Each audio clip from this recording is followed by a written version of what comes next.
How to uninstall Bigo Live from your Android device. So first, go ahead and open settings on your phone. After opening settings, you'll see a search bar at the top of your screen. Simply tap on it and type in apps. Then tap on the first option and tap on manage apps, which is right below system app settings. After tapping on manage apps, you'll again see a search bar at the top of your screen. Simply tap on it and type in Bigo Live. Tap on the app. Then you'll see three options on the bottom of your screen: force stop, uninstall and clear data.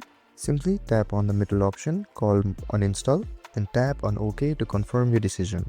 Then after a few moments, Bigo Live will be uninstalled from your device. If this video helped you, don't forget to like, share and subscribe and hit that notification bell so you don't miss any of our videos. Thank you so much for watching and I'll see you guys next time.